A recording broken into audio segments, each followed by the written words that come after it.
My name is Tim Crawshaw. I'm a veterinary surgeon based in New Zealand. I was due to talk at the 22nd Annual Technical Poultry Conference in Palmerton North. However, it has been postponed due to COVID-19, which has left me in lockdown near Rotorua. I can think of many worse places to be in lockdown. So that you don't miss out on the talk, I've made this brief presentation, which I hope you enjoy. You may already have heard about or seen cases of spotty liver disease in free-range laying hens in New Zealand. The bacteria that causes the disease has recently been grown from a flock in the North Island. In this short presentation, I will give a brief overview of spotty liver disease from the New Zealand industry perspective. This is an electron micrograph of the bacteria that causes the disease. It is called Campylobacter hepaticus. Culture was first reported in 2015 and it was formally named in 2016, so it's not been studied in depth. It is closely related to Campylobacter jejuni, the Campylobacter that is commonly found in hens.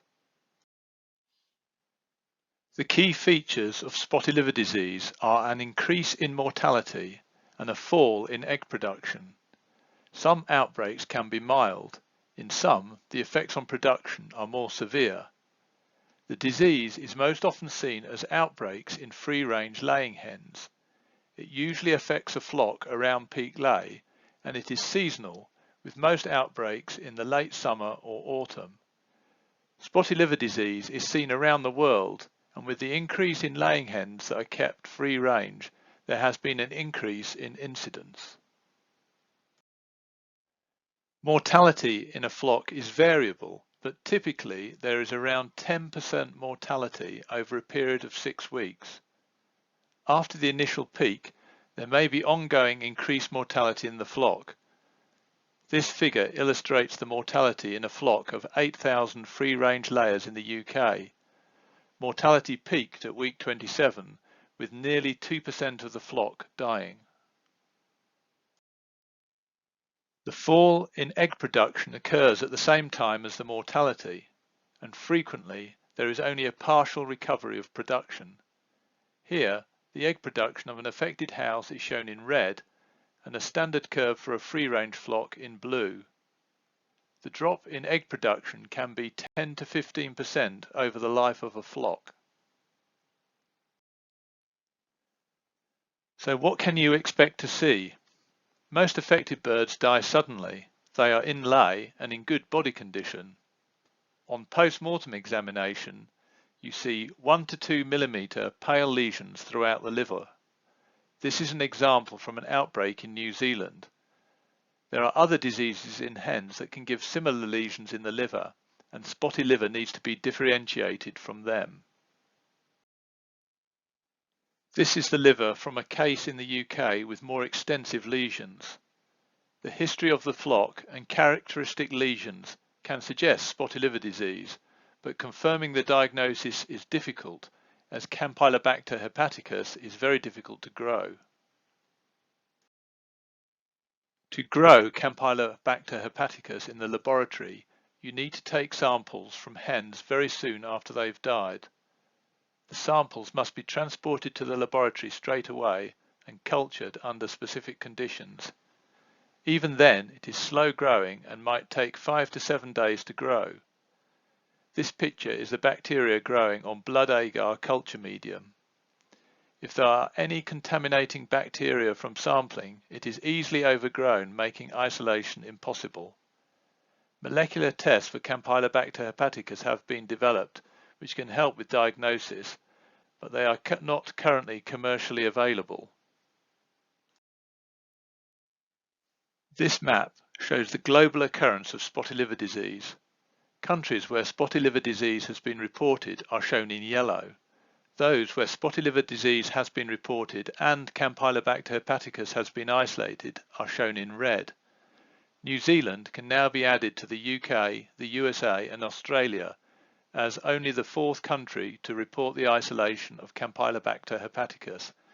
However, I am sure it occurs in other countries, but it has not been grown yet. Currently, control measures for spotty liver disease are limited, which is frustrating.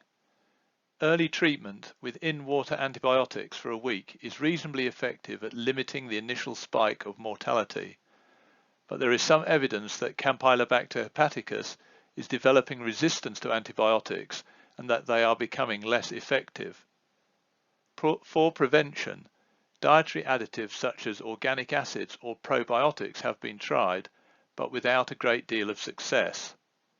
Given it is an infectious agent, a thorough cleaning of the house between flocks should reduce the risk of carryover, but if Campylobacter hepaticus is carried by wildlife or vermin, they could easily be a source of infection for a new flock. Good hygiene may avoid spread between flocks on the same site and is good practice anyway, but we do not know if it is effective at controlling spotty liver disease. Planning so no flocks come into peak lay in the late summer or autumn might be one way to avoid the worst outbreaks. As I have mentioned, Campylobacter hepaticus has only recently been discovered and there is still much to learn. These are some of the main questions. We do not know the answers to these questions, but work is starting to give some insights. Outbreaks seem to occur at peak lay because this appears to be when the hen is susceptible to disease. It might not be the time that the hen is actually infected. It has been shown that Campylobacter hepaticus can be found in hens before they start laying, but only develop disease around peak lay. It can also be grown from hens weeks or months after an outbreak when there is no recognized disease in the flock. Free-range hens may be more susceptible as they are less biosecure and so have a greater risk of introduction.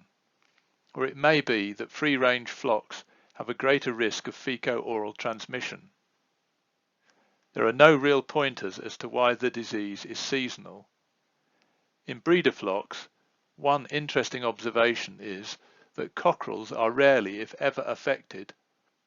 Finding out why this is may give an insight into the pathogenesis. Thank you for watching this video. I have covered the important features of spotty liver disease, so you should be able to recognize outbreaks.